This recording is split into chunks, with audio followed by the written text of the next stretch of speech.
Here's Animo below the 200. Lightsaber, captive on. Animo moves up boldly, though Artorias is out late, but it's too late. Animo and captive on, stride for stride. Animo the stronger. Animo won the Guineas. Welcome to Bet Doctor, behind the curtain look at how pro punters operate. I'm your host, Scoot. I've got DK, the punter's punter. Scooty, yes. In studio after a cameo on Saturday. You're in and then you're out. In and out. Yeah, I was in and out, mate. I had to get back and do the Donald form and whatever else, Ballarat Sunday, whatever it was. So I was in and out, but yeah, it was a good result. Got a prize for everyone, which was good. It was fantastic stuff. Thanks to Nico and Nico, Tristarc. probably best on ground performance, straight through the middle. A couple of months ago, you were kicking him out in the full, and you've peaked at the right time. Big day last Wednesday, and then Saturday, you're on fire. Case was good. I thought he really helped us in our staking, didn't he? A bookie knows how to sort of play that angle. Gee, DK, people were saying he came in like Kramer, trying to bust in that door. Oh, yeah, we had the rail on it. The panic, mate. I was parking the car around the corner, thinking it was on. I got 10 minutes. I'll wander in and I was going to give a quick preview. Why do you like this horse and all this? Then as I was just getting out of the car and threw his head on, he said, 2 minutes till they jump at Hamilton. I said, what? And then that's it. Hiked it round here, come crashing in the door. They said, no, don't do that. Anyway, and it got beat. That was good. It was a great bet, though, at Hamilton. I was just saying to you before, Scott, that's as good as a $6 bet I've had. And looking at the post race, like the horse has gone terrific. Led, accelerated, ran time, and something just first ups just jumped out of the ground and ran best sectionals of the day to beat it. 3 links to third. So sometimes I was very, very happy with that bet. That's a great bet. I'd have it every day of the week. Yep. If you're living under a rock, last Saturday we took on Racing Rant, and for our $50 investment, we returned a 47% return for anyone that got behind Bet Doctor, and we got the win over Racing Rant, who returned 13% on their investment. But we handled the day relatively well. There was a bit of a car crash early for punters. We kept our legs together. Case found an $11 winner, and then we just sort of built our way, and we found sort of our three best, I guess, across the different states. I was bullish Profondo, you were bullish on Thunderstruck, and Case was just all in for Delphi. So they were the runners that we anchored, and a little bit for Apache Chase, who's absolutely flying up in Queensland. So I think our strategy was right. We executed and we didn't panic. It shot pretty straight, didn't it? Like, I'm Thunderstruck was the best horse. Animo was probably the best horse in the Guineas. It was a punter's day. Delphi was the best horse in the Herbert Power. We had, by then, they were the last 3 races on the card. You knew the track was sweet, everything like that. So you had a bit of confidence. Shaped up well, didn't it? Exactly, coming into the last few. Come home strong. And the Rand had some pretty average luck. They had horse stuck in the barrier. And Jockey lost the irons on one. So they had a bit of bad luck. So they had the variance for sure. Exactly. It was a funny day yesterday. It's just the roller coaster of the punt. Last Saturday it was a punter's day late. It was bookies early, punter's day late, and then it was a car crash yesterday. There was a couple of horses. One of yours, Floating Artist. Sure if you you've held a Caulfield Cup ticket or not, but I tell you what, if you've taken the Caulfield Cup early price on Floating Artist, the ride yesterday from Tio, he looked like he went too slow. Was that your? Yeah, I don't know whether he spoke about it with Kieran or what the plan was. I don't know if it's his fault or whatever. He was told to look after this horse or whatever. So he's all he's done is tried to give it the easiest time possible, and he's gone too slow on a fast, strong horse and been out sprinted up the straight. It was terrible tactics, particularly if you backed it and the owners and everything like that. Like, I know it's T.O., it's not D Lane or J. Allen or someone like that, but he knows the horse well. He's said in the past, this is a really strong horse. I get rolling on this horse because I know how strong he's going to be. And there he is going evens and trying to sprint home a last 600 on it because he's got a 3-day backup. Where it was just as I tweeted, it was a shit show. It was a horrible watch, especially when I'm not one to play into odds on Metro races. But if I was on that horse, I would have been filthy. And we all saw it. It was everyone's post race. It was you too, Nico. I didn't even need the sectionals. No. But then I've just gone and looked this morning at what Wentwood and the winners come home in, and it's just they've been able to sprint those sections because they've gone so slow. Yeah, exactly. And then the advantage for like the winner, Juas or Jue, like the position she was in, she was only kind of 3 lengths off him on the corner. When you got a horse with a turn of foot like she has, that's just not a big enough break, is it? When you sort of set up in front, he probably wanted to be 6 or 7 in front of her realistically, but I suppose that's what you get with that race sort of 3 or 4 days before the big one. There's going to be always in the back of their mind, we need a soft run in case we do get into the the grand final, but you can't get into the grand final if you lose the prelims, so that's no good for floating artist punters. And you're going to mention the other thing, what was the LC one? Alcyone, where Ollie was asleep, and Preble's just in. How confident is Brett Preble riding? He's on his top of his game. That was the big difference. There's a huge difference between floating artist and what happened to LC1. Floating artist was a calculated, preconceived idea by the jockey, whatever. I've got to look after these horse. Ollie's was a split second. It was a split second. Preble's just saw him, quickly got there. Ollie's tried to come out. Preble said, no, you're in. Split second on a, so, I mean, that's the difference. That's the difference. I know he's the GOAT and everything, and if he did that his time again, he would have come out, but, he probably didn't expect them old stayers to get up and get outside him. Good jockeys love putting other riders into a pocket. We don't see enough of it, I think, but you see it all the time in Hong Kong. But we saw it on Saturday. That's what I was thinking. Preble's, how many times would he have done that in Hong Kong? Yeah. Coming around at Happy Valley at the 600 or whatever, getting their positions, get going, getting the good attacking spots. So, and he hasn't been here to do it. And they're probably another Victorian jockey wouldn't have done that. Maybe Meech might have or something because she's back again, fresh legs, bit aggressive. But the jockeys probably haven't had things like that happen in the past. In the past 12 to 2 years anyway. There was 3 staying races. That Alswan race was 2,000. The one that Meech won on the jumper, Will John, that was 2,400. Crazy. And then 2,000 Duat. The horses that were building their momentum wider into the race and off sort of, those proactive rides have won the race, essentially. Like, Meech has just served it up to Smoke and Romans, who was, I think, 50 days between runs. Will John, had the residual fitness as a jumper underneath of him, and he's outstayed that other horse, and it, Preble taking off when he did and putting Ollie in a pocket, like that horse was 50 days between ones as well. I was just looking, was it they consecutive races? So you had the 2, Durston and Mankayan, and they had Will John and Smoke and Romans, all Mar horses, all coming away. You knew they weren't stopping. Mar horses over 2,000 metres plus. It just doesn't matter, does it? Durston was off nearly 2 months off. It doesn't matter. And you've shown, we've seen what it's like down at Fingal, their property down there, and the work they do, and you know how fit they are. So, it's just the jockeys can ride them like that, Amazing. Amazing training. It's an amazing training regime. It's just got a hats off, And he loves that Will John. Will John's pretty nearly his favourite horse in the stable. Homebred and Jericho horse, jumper. Yeah, it's a pisser, isn't it? He's been a beauty. I remember when he said he won his maiden, he was on the TV, he said, I love this horse. He's an old slow horse, but he's a real trier. I knew my day wasn't getting any better from there. Getting beat by John. That's right. You're off. Sometimes you get a feeling, I'm off today, I'm off. There's no coming back. All right, let's just zip through a couple of big name horses and just get your opinions. Animo, Cox Plate, hard to beat. I think he'll be second favourite. He may even start favourite over Zaki. I'd probably still lean Zaki. I think he's going to appreciate getting to Moonee Valley on a potentially a softer track than what he saw there on Saturday at Caulfield. The times they were running, I would think it was closer to a firm 2 at Caulfield than a good 3, and I reckon a horse with Zaki's profile, where's the bandages, I reckon he felt that track just the way he raced. He was travelling really well, then he went to Gone in a stride and just held that sort of pace. So I think back to a track with a bit more give, like Moonee Valley, the Strath Air, I'd probably lean Zaki, but it was a sensational win by Animo. Again, Preble. Listening to Preble in that post race after the Zaki race, he said, I felt that Fave was vulnerable on the firm deck. I was worried about nonconformist, how it went the other day, and he was spot on. So yes, do you refer to that very short SP into the Cox Plate? There's a few people saying he's got none. Other people saying refer to the SP. Get him rolling, sit and sprint, wait for age. It's not his go. Cox Plate's a test. He wants a race that's a test. So, it's going to be, and Animo's that 3-year-old fresh legs who we know. The huge advantage, Animo is going to get Craig Williams aboard and he's going to have 49 kilos. Whether he can put himself into the race and settle closer than what he's been doing over sort of the shorter trips, that'll be a big advantage for him. Well, if he can sit one out, one back or something like that, that's the huge advantage you have as a 3-year-old in that race. But it's still a big task to, go up against the weight for age horses. I know we probably don't have the stars, but Zaki probably was that until Saturday where he's got beat. So Probabile's no slouch. Right. The thing in Animo's favour, he's coming out of fast races. Yeah. It's just going to hold him in such good stead. The Golden Rose, that Caulfield, they've been really fast races. High rating races. And market loves him too. And the market loves high rating fast races. So, and loves 3-year-olds in the Cox Plate as well. Loves the 49 kilo. Loves it. He probably will start favourite. I reckon he might. Profondo seems like a missed opportunity. You got a horse in a spring champion. I know he's inexperienced. What would you do? Would you have a thrown at the stumps for Cox Plate? Was he doing a say you think? That would have been start 4 if he goes, like say you think?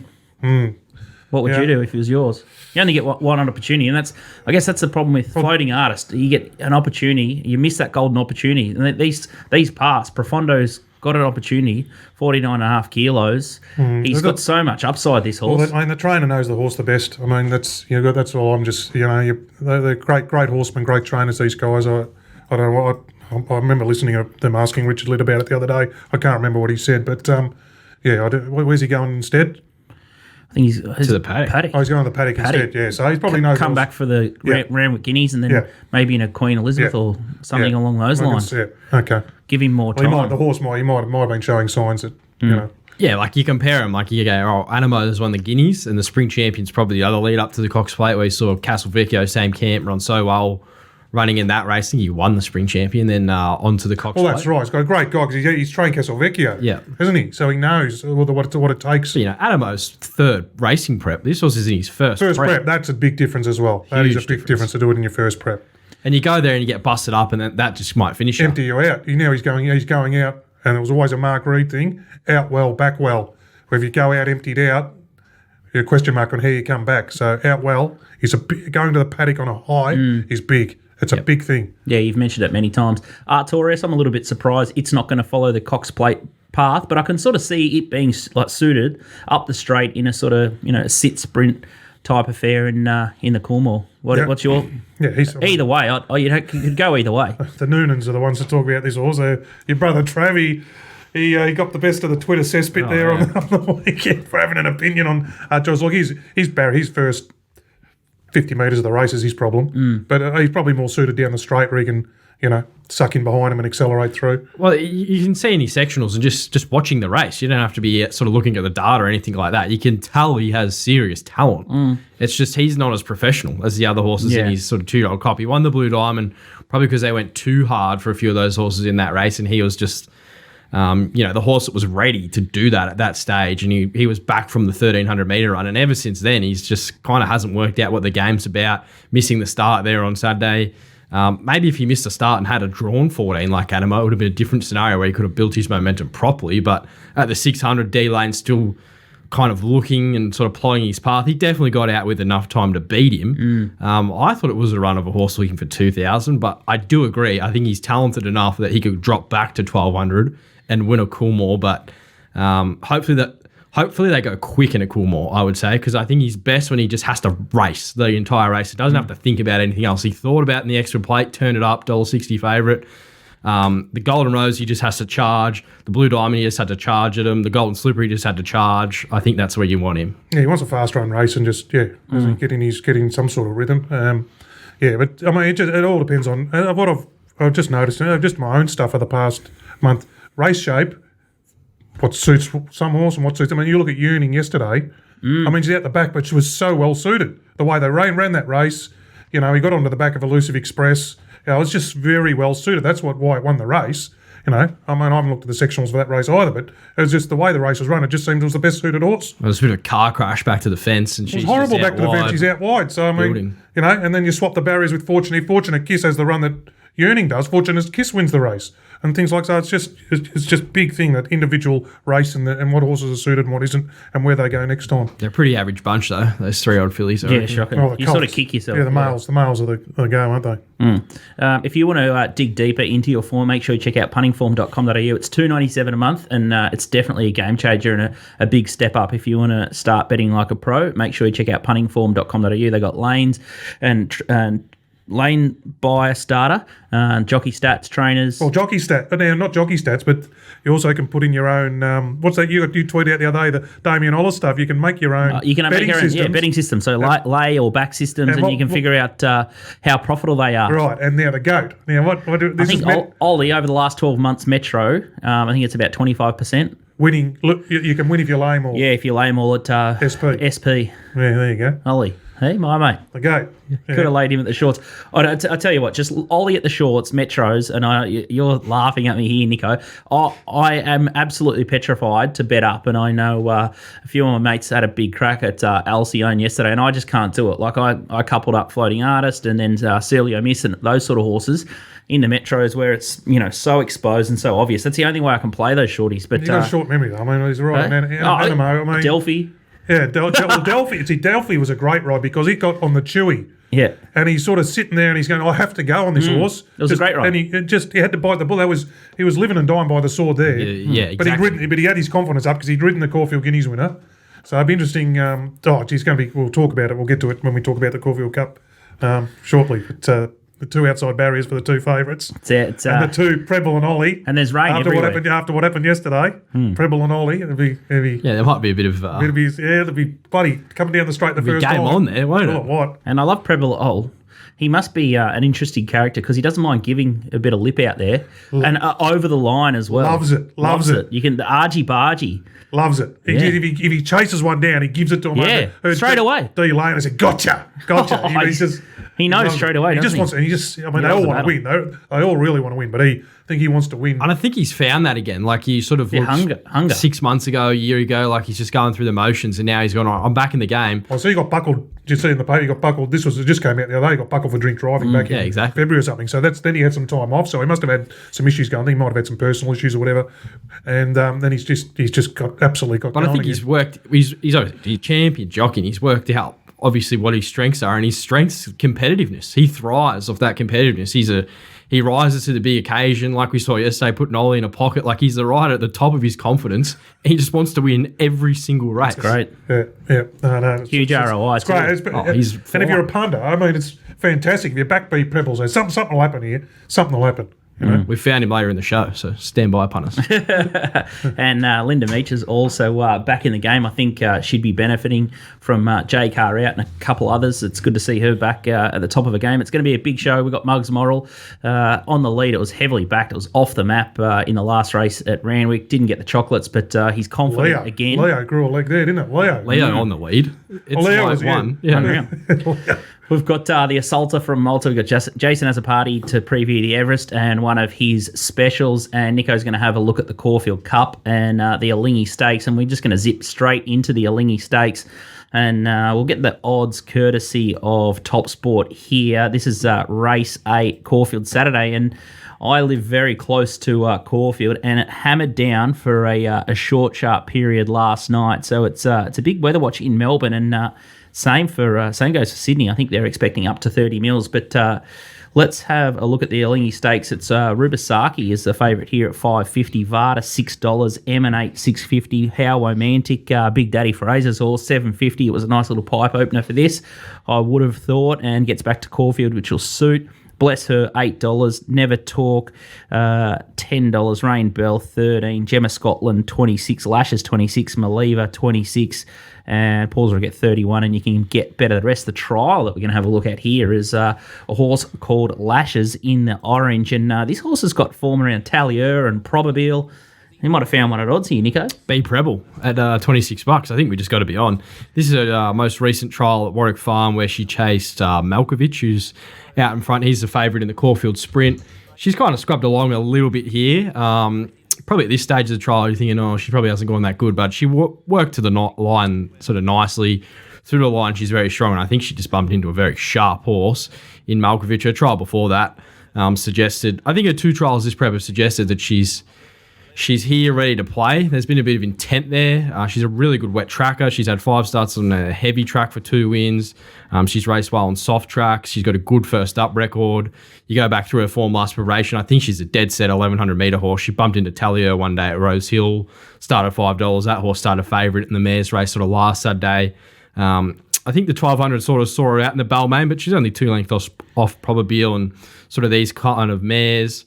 And she gets B Preble here from barrier number 5. I think she gets the run of the race. She just stalks a pretty hot speed here.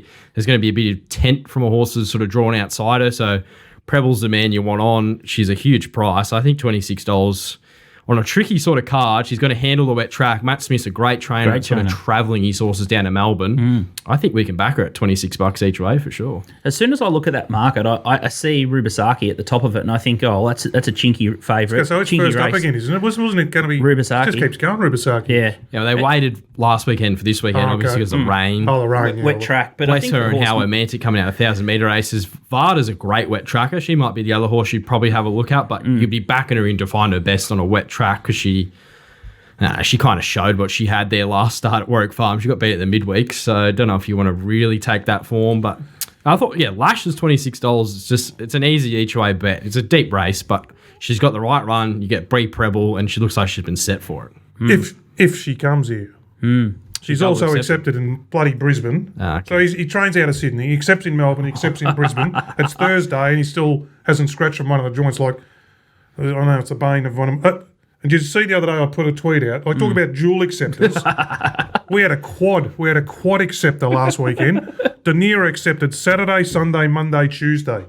And scratched in 3, ran in 1, and got beat. I won't say cop the right way, got beat, but anyway, got beat. Accepted, you're allowed to accept in 4 venues. It was ridiculous. But I just say it's Thursday and he still What is it? It's $200 to scratch, isn't it? In all those races? I think it's around that. So. Yeah, and there's a discount if you scratch before 4 p.m. the day before or something. So, yeah, but imagine being the owner fees, there. Oh, mate, please. Dual acceptors, accepting 4 times. What a joke. But anyway, but still, and even this horse, I mean, it should, what did we now? He should have decided once he's seen barriers and weather conditions, where's he going? Should have already scratched in 1 joint. While she's here, I want to back her, and I might look to have something on Varda if the track's in the heavy range, because she's a very good wet tracker.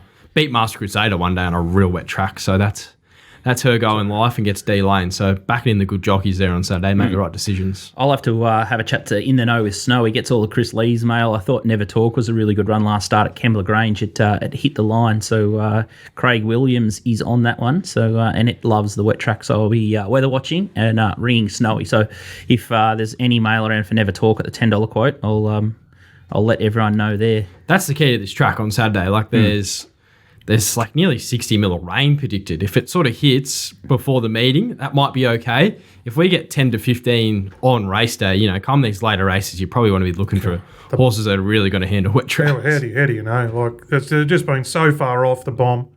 Like, last night I said, here it comes. You saw the thing coming down, the rain band, said, we're going to get drowned here. 10 to 30 mils, Jane Bunn was saying, whatever. I reckon we got 2 out in Avondale Heights. 2 mil. We got more. Well, it looked like it was shaping down the east. Yeah. But because I'm in Carnegie, and then sometimes you hear about Flemington copping it and then Caulfield not copping it. Like with the Bay, like it can easily dump some places and then we get nothing, or it can be hailing at my house and then nothing in the city. Like the spread is just incredible in Melbourne. It's really tough, and it's amazing what the Caulfield guys do with the track, because I thought the Caulfield track on last Saturday played enormously. I thought it was a brilliant track. Great for punters. Same yesterday. Yesterday. I thought it was fair enough yesterday. I think they've done a great job with Caulfield, and I just can't cop all these trainers like bitching and moaning about it. As soon as one of their horse fails, they'll blow up and say, it's too firm. Love an excuse. Yeah. But the run I got tomorrow, I've got how have they scheduled 2 meetings within 1 hour of each other?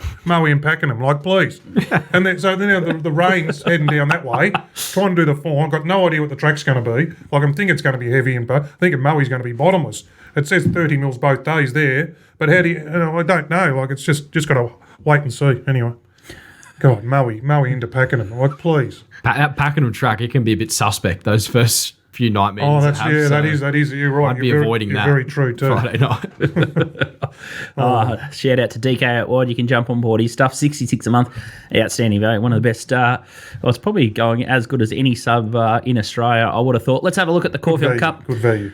It's a big weather watch, as we said, at Caulfield Cup, and the odds courtesy of TopSport here. We've got incentivised favourite, $2.50. Bookies are starting to wind him out. $1.80 they put up last week, which was just crazy. Or $1.80, $1.85, trying to suck everyone in for their multis.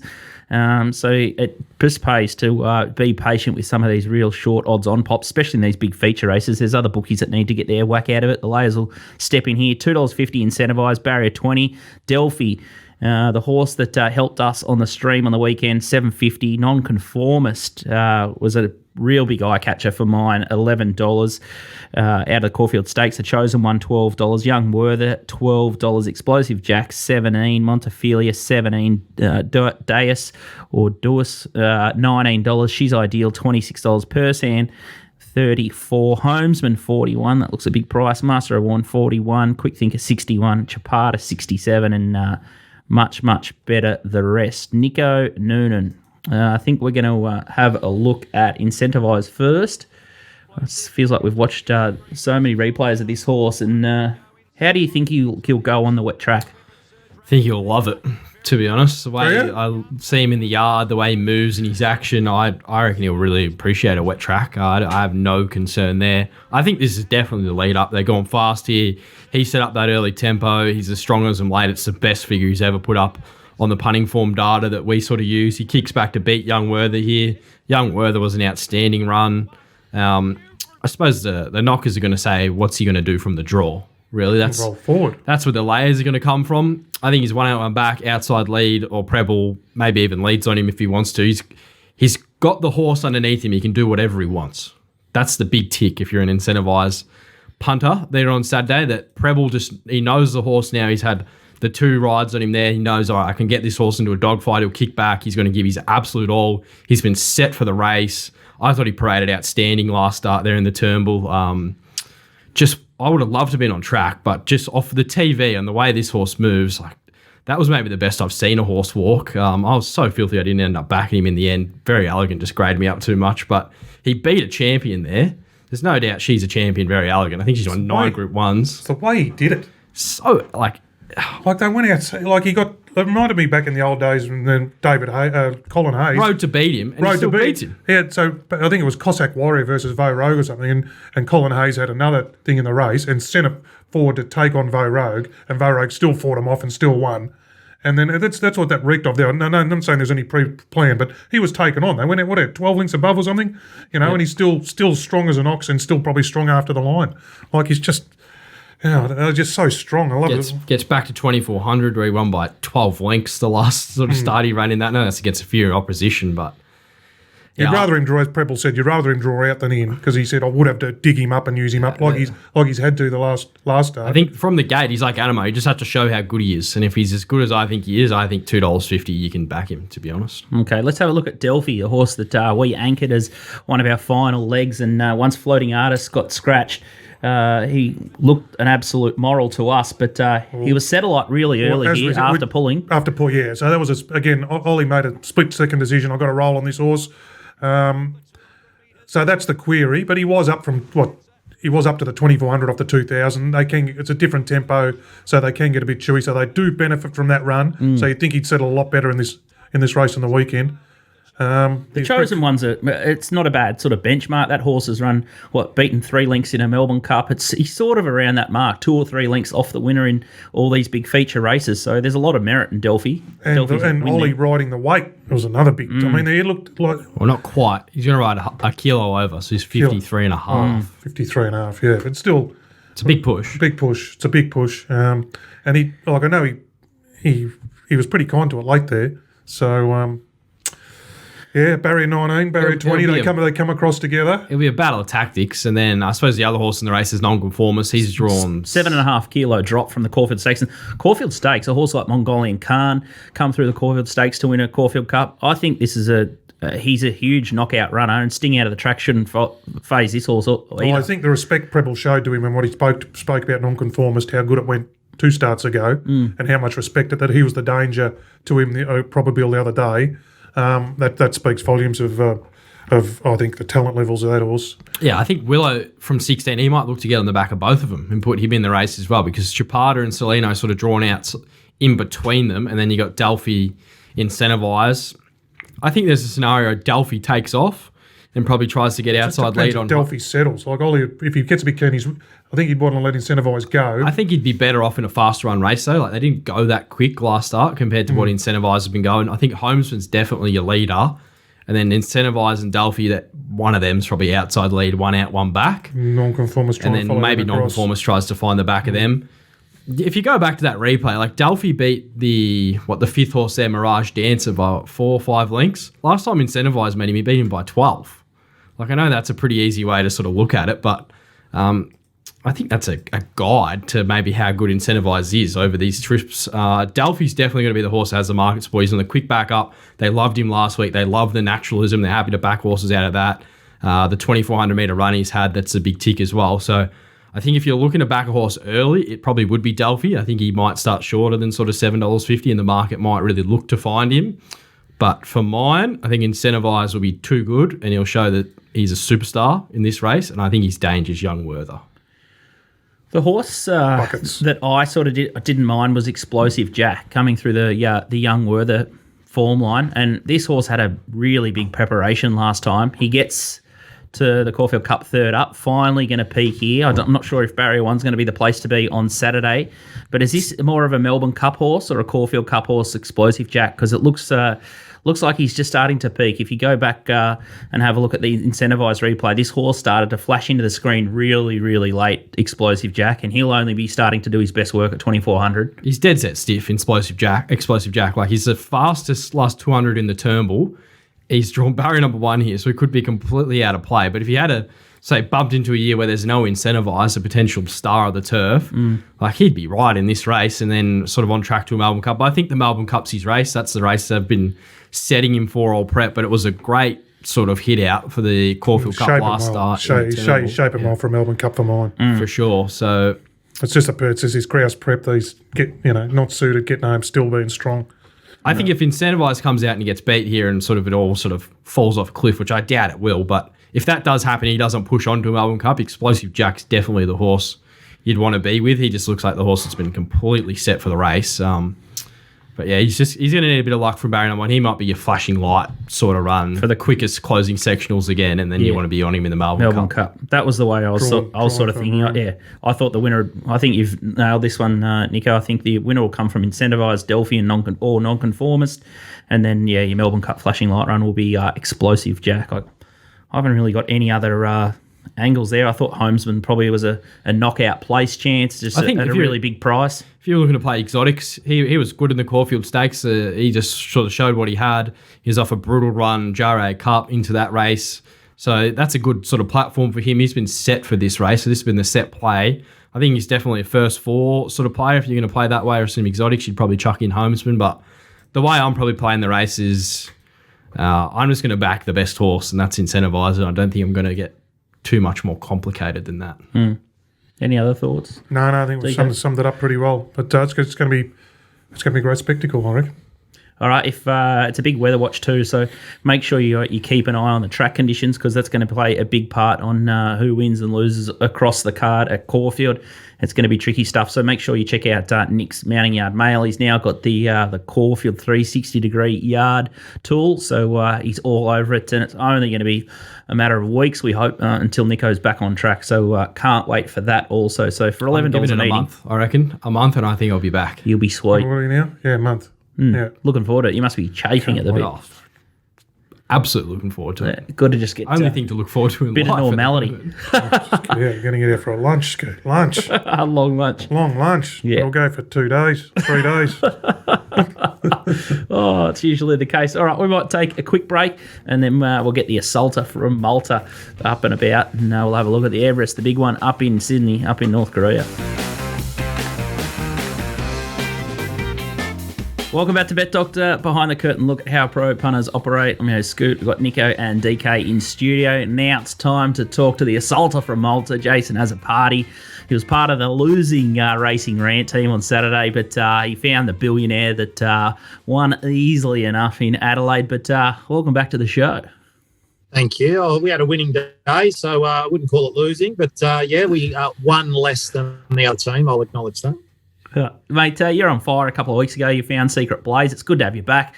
It was the perfect setup. You got the prize, $6. So the fans at home will be busting for your best bet. But we just previewed the Caulfield Cup. Any thoughts around the favourite, Incentivise? Look, everyone's telling me it's unbeatable and the race is over. I've got a contrarian view. So I just think heavy 8 or 9, barrier 20, plenty of speed inside it. It will need to be every bit as good as people are saying for it to win. If you're on at the bigger odds, congratulations. I could not back it at whatever price it is now, $2.30. For me, it's not a bet at that price. I'm on non-conformist at $101.26, so I'll just sit back and cheer that. Backed it before its first up run. So praying it can run a drum, and that'll see me out. And if Incentivise wins, I'll be clapping it and hoping they back up in the Cots play. Do you think Incentivise will get to north of $3, Jace? Good question. Betfair, you can get about $2.70 on Betfair at the moment. I think there'll be some resistance, probably like Animo, some early resistance, and I imagine it'll be backed hard late. Most pros believe it will win. So it'll be interesting to see what the big syndicates do. They won't see past the picket fence. The map by picket fence just means hard in the market, doesn't it? Yeah. Preble, Moody, I think his last 12 favourites in the Metro, 9 of them have won. Have they? I heard yesterday. So they're not going to take him on either, are they? No, they love his stuff in the bush too. I love Moody. All right, what's the? There's a fair bit of weather forecast up there, Jace, up at your neck of the woods in Sydney. Might be up to 30 mils. Anything wet already up there? I think has it already started to kick in? So Kembla was a heavy 10 or something already. We had quite a bit of rain yesterday. Randwick's come up as 7 this morning. Now they're saying 15 to 25 mils. So I've had a look at the radar just before I've jumped on. It's coming inland, and it's not coastal. Randwick's coastal, so it is a huge chance of missing Randwick today. If it misses, and with the warmth we have here, I think we'll be racing on a 5. If 25 mil hits Randwick today, we'll be on a 9. So it is a bit of a watch this space on the track. As I said, I'm just looking at bomb like everyone else is, and it's coming inland. It looks like it could be moving south, but Randwick only needs an hour of rain. That's a swamp. So watch this space for those betting early. All right, let's have a look at the North Korean Championship Sprint, the Everest, and let's have a look at the market first with TopSport. And you got Nature Strip $4.60 into $4. Classique Legend $4.60. Interesting here. First up against, I think he's won this race third up into its preparation. So $4.60. Interesting angle there. Eduardo $6. G-Tra loves a wet track $8. Mars Crusader $8.50. Home Affairs was one of the TopSport early movers a couple of weeks ago. A few people would have found that one. $10. Lost and Running. Bit of conjecture around the sprint the other day with Australia's sprinter in the promo for that. They had a ringing horse, and a few people didn't pick up on that. $26. The Inferno now gets back out to a bigger track. Not sure if he likes the wet though. Libertini first up again, $34. Goes pretty well first up. Trekking seems over the odds after a couple of unsuitable setups there. $41. And Wild Ruler $41. Not sure about Embracer. Kementari, gee, I'd love for him to get a start and him to win. It'd be a pisser at $81. But let's have look at a couple of replays and give us your take on that, please, Jace. So we'll have a look at the shorts first. There's heaps of runners coming through here. G-Try, Eduardo, Nature Strip, Mars Crusader, Lost and Running. They're all there. Yeah, I think the key in this race is Nature Strip was inside Eduardo, and Eduardo eyeballed and pressured him right throughout the race and really made him earn it. Obviously, G-Tra looked like he had plenty in the tank coming through late, and Eduardo got his measure here. I think the difference here is Eduardo 1,200 metre Randwick. There is still a bit of a question mark, and there's no doubt that Waller is a grand final trainer and that Nature Strip wasn't fully wound up second up and will be peaking today as all of them will. But I think Nature Strip's got improvement out of that run. Let's have a look at Home Affairs beating Pirelli here, and Pirelli's come out and won, and it was the place to be for Home Affairs, but this horse has got a fair bit of upside. Only young, new on the scene, and has only got 53 kilos here. Thoughts, Home Affairs? 3-year-old colt? Yeah, look, I think this horse has run a huge figure first up. Look, it was some advantage on the rail Rose Hill that day, but look, Yonkers came down the middle and won. So I don't think that it was absolutely dynamite rails whilst an advantage. I think this horse, it's definitely run a peak figure first up. It's gone to the next level. I always have had a feeling that this could turn into a 3-year-old race, the Everest. We didn't have a good one in it last year, and obviously yes, the year before. I can see this horse box seating and being right in the finish, actually. I do think it's a chance.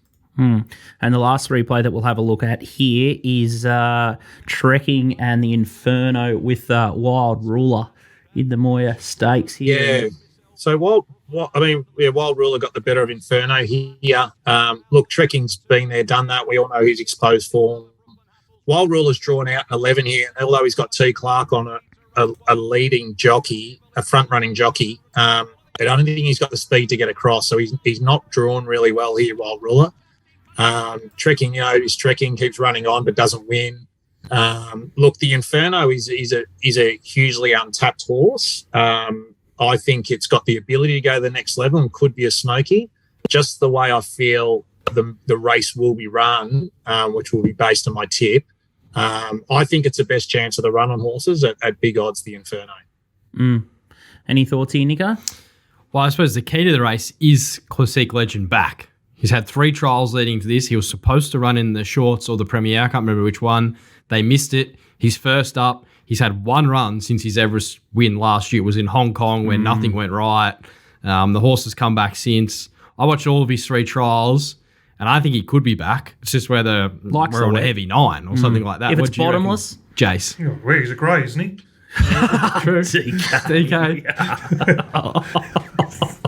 Is that your only offering for this race? Yes. Grey in the wet track.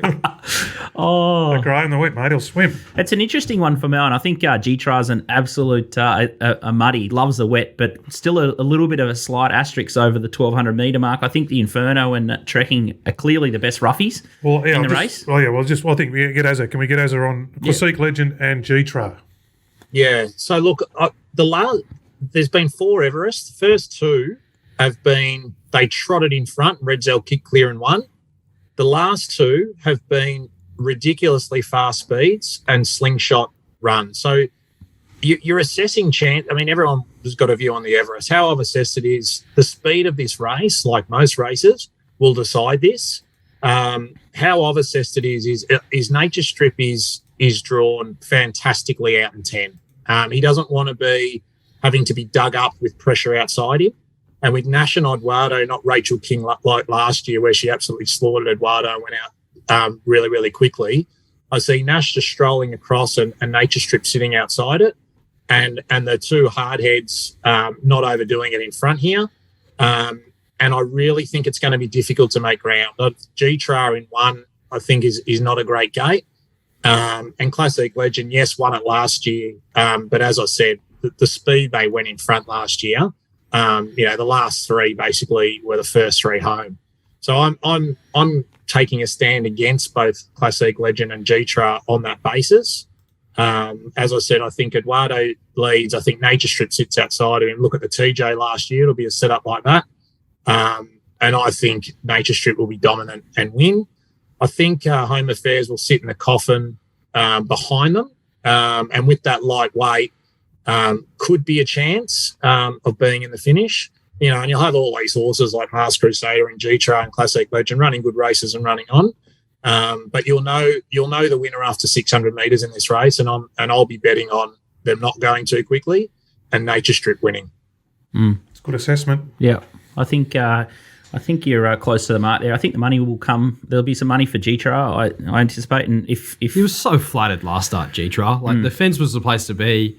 I know the other it's 2 just the wet track though. Is he's big. in front of him. He's not good enough, I don't think, G-Tra. I'm happy to be against him. Nature Strip's wet track form is phenomenal. Very good. And its trials are also phenomenal. Randwick race, I'm not sure it's going to be that wet, guys, so we could be getting a bit carried away with that. We will have to wait and see. But I think 5, 6, 7, I just see Nature Strip. 10 is just the perfect gate. And as I said, those 2 hardheads, they're going to not want to go too quick. They'll be chatting to each other in the runner probably, stacking them up and then just kicking away. So I just don't think that the setup of the race is going to suit those other horses. And, I heard Les Bridge yesterday on Classique Legend. He said, look, last year I thought it was a moral. This year, he can win. Yeah, it's not a legend like that. He's backing the horse because he thinks it's a star. But if you take $4 and it wins, doff my hat to you, but not for me. I'll cop it on the chin if it wins. Want to be up in the firing line, and Nature Strip at $4. I think it'll start a lot shorter. DK, what were you going to say? We spoke about in the shorts about Eduardo eyeballing and not suiting Nature Strip. And as is saying, it's a huge flip to now Nature Strip sitting outside Eduardo. Huge flip. And that's what we saw in the TJ. Yeah, that's what. Yeah, exactly. So exactly. So it's if we're thinking this, that's a great summary. Similar to the TJ. Surely Master Crusader's got to come into the race then. He was unlucky in the TJ, charged him late. If that's a similar sort of race shape we're expecting here, I think he's got to be in it, doesn't he? He's going to get too far back, isn't he? he can settle closer than what they have been. I think they haven't shown any intent out of the barriers. They've just flopped down on him every run this prep. Knowing this is the grand final, I think Tommy tries to be closer. Barrier 9, I mean, he can't get in a great spot, can he? Yeah, but he doesn't have to be 2 lengths last, like last start and the start before. Even if he is back. That'd be great. You got to. I mean, these are the 2 best sprinters in the country up the front, controlling affairs. I think Eduardo's shown himself as an 1100 metre horse. That's his go in life. 1200. I know Rachel probably did too much on him last year in the Everest, but the TJ was found out. He just fell in up in Queensland over 1200 metres, so I'd be happy enough to be against him at 1200. I think Guitra's not good enough. The big X factor horse is the Inferno. His wins in Singapore are some of the best wins you'll ever see, coming back and charging to the line. If this track is a soft 5, you just have to back him at $26 because Nature Strip could get taken on by Eduardo. Classic Legend might not be here. And then it just opens the race wide open. And this horse is absolutely flying this prep, and he's going to be charging at him late. I think you got to back the Inferno. Yeah. Jace has spec'd it at the $26. You're keen, and I think it's close to the best roughie with trekking in the race. You definitely have to have something on it. In a race that you probably shouldn't go chips in. We talk about it all the time. DK likes to potter around the provincials. As is the same, you don't have to have your best bet in these big races. So a big one, just because it's a popular race like the Melbourne Cup, make sure you bet smart and you don't have to put all your chips into one of the toughest races on the card. All right, Assaulter, let's, speaking of your best bet, that was just the entree. You've found one in the Tristarc Stakes back down at Caulfield here. Race 7 on Saturday at Caulfield. The market, courtesy of TopSport, Colette is $3.50 into $3. Shiloh was big win last start. I think it was at Sandown. $5.50. Nimalee, $6. Serlio Miss. Backing up, is she? $6.50 might be backing up there. Doubtful. Probably Doubtful. not the way it won the other day, or yesterday, sorry. $6.50 there, so might be some deductions. Prior to Jenny, $10. Kahama Lass, $14. Steinem, $15. Aidensfield, $20. Braden Song, $26. And Ruby Street, $51. Let's have a quick look at the favourite, the replay of Colette. Talk us through this one, Azza. Yeah, I mean, this is obviously the much talked about Maccabi Diva Stakes, and you'll see Colette on 50 stars back there. I was hoping to get a tag into the race, and 50 stars just went nowhere and fell back in a lap. So Ollie had to basically put the brakes on, go around 50 stars, and you'll just see from about here, she just underhands and heels Ollie, gives her one, and she just finishes off really, really nicely here. You're talking about Mawunga Sir Dragonet, a couple of lengths in front of her there. She's a quality horse. She's beaten, very elegant at weight for age. Look, basically, she is my bet in this race. I will put my hand up and say, look, I did back it at $3.80 yesterday, knowing that Cirilo and Miss will probably come out and there'll be some deductions. So you may want to wait to see if Cirilo and Miss does come out and see what price Colette does get out to.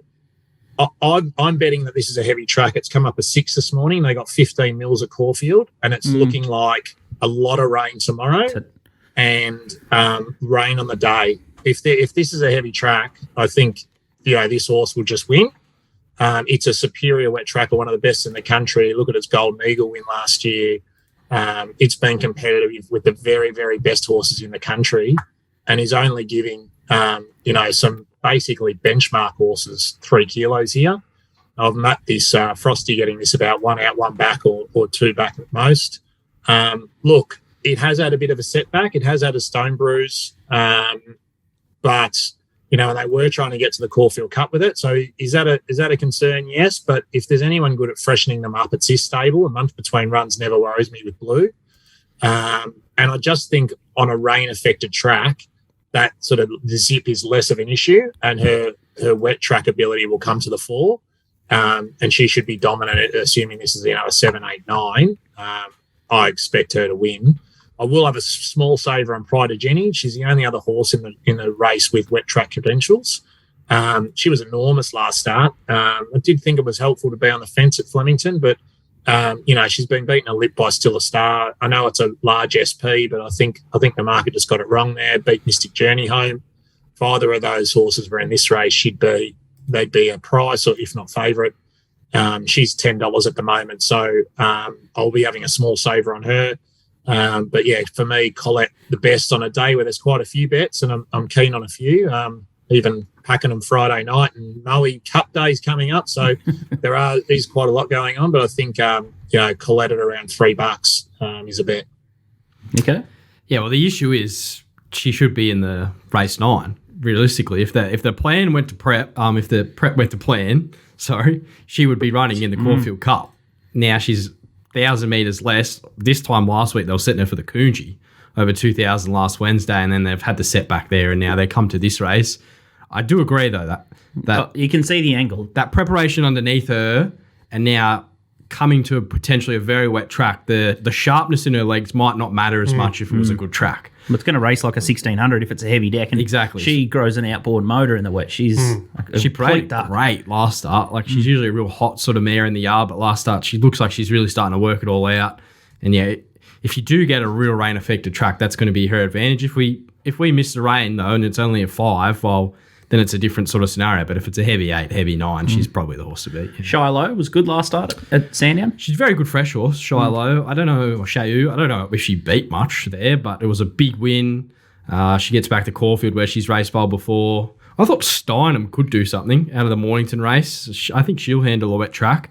Looking back through her figures and her data, all her stuff on punting form suggests she's group class any day of the week. And if you took out sort of Colette out of this race, this isn't a great race. Yeah. So I think she can maybe do something for you at odds. But Colette's the clear class horse, and that's what you're backing in here, aren't you, Azza? You're backing in that the class horse can beat the average mares even if she has had a setback. Yeah, the heavy track just steers me that way and removes the thought about freshness in her legs. So, and at the weights, I'd take your point on Steinem. I think, she ran a huge figure second up last prep. But, she's giving away nearly 40 rating points here and only 3 kilos. She should be getting 20 kilos off Colette on the official ratings. So, if she brings 90% of her best, Colette, she'll win this race on a wet track. Mm. Yeah, I tend to agree with those thoughts. All right, that's outstanding stuff. So Nature Strip in the Everest and a big watch on the Inferno, and then Colette as his banker for the day. But any final thoughts, Azza, or just mouth guard in and just keep betting? Mouth guard in. Really excited. It's a great race day. I'm excited about tomorrow to actually Moe and Pakenham. So look, I'll just put some thoughts up on my Twitter page. Just keep punting, and hopefully we can get a few collects. Outstanding stuff. You're definitely in front. Everything that he's tipped on the shows has come good. So he's a punter's pal, that's for sure. Thanks for joining. They're real sickos. Hey? And like last week, Hamilton, that was the card I was most looking forward to. Azza's talking about Maui and Pakenham, and it's Caulfield Cup Day. Hook it into his veins. He loves it. Thanks, mate. Good luck on the weekend. Cheers, guys. Appreciate it. Thank you. Outstanding stuff. All right, it's time for one of our favourite segments, Mug Moral. He's 2 from 4. He's a market mover, so watch this video closely. Mug's Moral this week will be in race 6, number 5, Big Parade. It's going to jump and lead, set the tempo on a wet track. I like leaders on a wet track that just kick away and keep grinding away. This horse has had 5 starts on a soft track for 4 wins and 1/3. I don't think we'll get any more rain in Sydney. This horse will jump and lead from barrier 5. Jump, lead, and just go find your bookie. It will be winning. And for the big race on the weekend, guys, in the Everest, Mug likes Geetra. It's run in the shorts. It should have won. It just got stuck behind horses like Nature Strip and Eduardo. It should have won. Its second up stats for Geetra, 6 starts, 2 wins, 1 second and 2/3. It's got great wet track stats, 9 starts, 4 wins, 1 second, 4/3. It's won on a heavy track. There is your winner. So the Mug's Moral this week is race 6, number 5, Big Parade, and the Everest pick is Geetra. And boys, great job last week in the Punters Club. But boys, what does the Mug say when he has a winner? Go find your bookie. Thank you, Little Birdie and TopSport. Outstanding stuff from the mug there.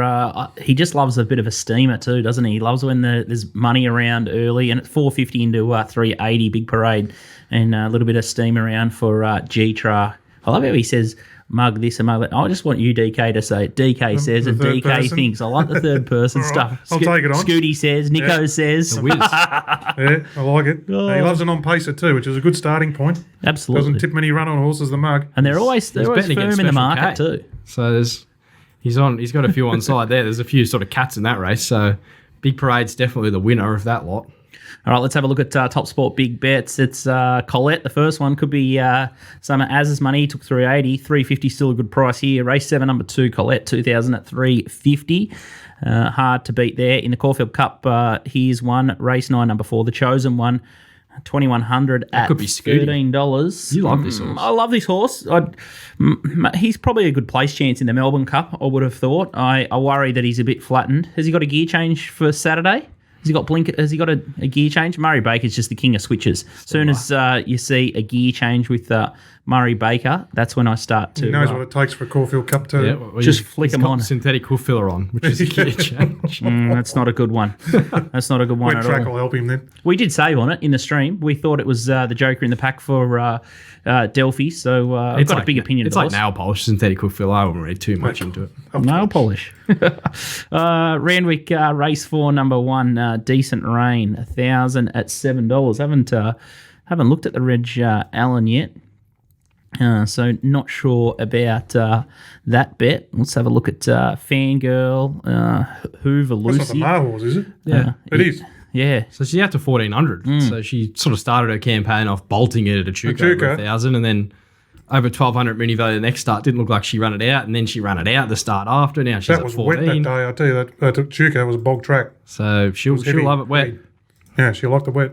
And this is a really interesting bet here. 5,000 at 460 in the Everest. Race 7, number 2, Classique Legend. Ballsy. Balls of steel type bet that. It's Seems like an owner's bet to me or something like that. well, I think you'd just be able to get a better price. I think the bookies will risk this horse. Like you've just heard Azza, he expects money for Nature Strip. There'll be Eduardo fans, G-Tra, Mask Crusader will have fans. Like a lot of these horses will get backed. You'd nearly get would've- $6, I, wouldn't you? I was thinking exactly the same thing. Interesting. It's you've sort of gone off a bit early with this horse, and especially runners first up. A lot of the time they're a bit soft in the market at times. First up runners, a lot of big syndicates don't like first up. Interesting to see which way the betting goes. I say that the markets, the early markets are bet they're most accurate in those races. Well, 460 to $4. I mean, Jules will be putting a lot of time into getting that race right for sports bet. Yeah, I exactly. mean, has the figures on all the horses, knows what their best runs are. It's just with that horse, it's can he run his best first up, and that's he's probably been priced to his best or close to his best, and whether he can produce it first up. It'll be interesting to see what the market agrees says what he can do. I wonder who gets Jules his coffees. Huh? Jules is your coffee boy, wasn't he? Oh, Jules 10 years Malone? ago, I had to throw that in. Sorry, DK. he stopped giving up all. We love Jules. We do. He's a good man, He's a Jules. good fella. Great Good fella, man. Jules. And knows how to find a winner too. He's red hot. DK's taught him a lot, obviously. All right, it's going to be a cracking weekend on the punt. DK out wide is available in the Little Birdie shop. Nico's Yeah, we've got mounting a nice out wide. We've got a Voca Saturday. That's one of your Yeah, happy Voca. hunter So rounds. we'll just Voca and Bendigo, and I didn't see where we are past that. We've got to get through tomorrow to see what much rain there is tomorrow. What's the provincial looking like rain wise? Are they going to be underwater as well, Yeah, is or it not as bad? so much? Well, it just depends. It just depends. Like Hit and the miss. northwest, not so much. So Voca should hopefully be all right, but it says it's going to bucket down in Gippsland. So Maui's $1.01. and Maui during the day. Maui's supposed to cop 20 mils during the day tomorrow as well. So It can race through it though. they did the last meeting. That was bottomless. Because they got that like a Strathare or something down there, haven't they, or something? So anyway, yeah, DK out wide, good value. I would have thought $60 a month. So the values are right. Oh, mate, the price will go up soon if you keep hitting the Got way. to keep shooting the lights out. Oh, mate, you're on fire. And Nico's on fire too. Yeah, we'll bounce back Saturday. I think we had 4 What do you mean seconds. bounce back? Well, was Wednesday. that day? You can't win every day. That was a day. If you were going to lose, you were going to use it. I think everyone lost. Yeah, exactly. Yesterday. So if the rain comes, we'll be looking for wet trackers Variants. and fit horses and all those kind of things. So it'll be a challenge, but with the MRC's initiative with the 360-degree camera and all those kind of things, it's making things easier. So hopefully a few wins. We didn't talk about pearls yet. Pearls on wet tracks, fitness. Fitness is the thing. Even right. if they haven't been, I got taught at a young age, fitness. If they're fit, they're fit enough to get through it. Yeah. All right, puntingform.com.au is the database that we all use. You can keep your notes on all the horses. You can black book them, and it lives in the cloud, so you don't delete it by accident. It just stays there. So you can be hopeless with a computer, as I am, and puntingform.com.au is our trusted database. So make sure you check them out. They'll take you to the next level. All right, that's a wrap from us, and we'll see you next week for more Bet Doctor. But good luck in the Caulfield Cup, and hopefully we've found you a couple of winners. See you guys.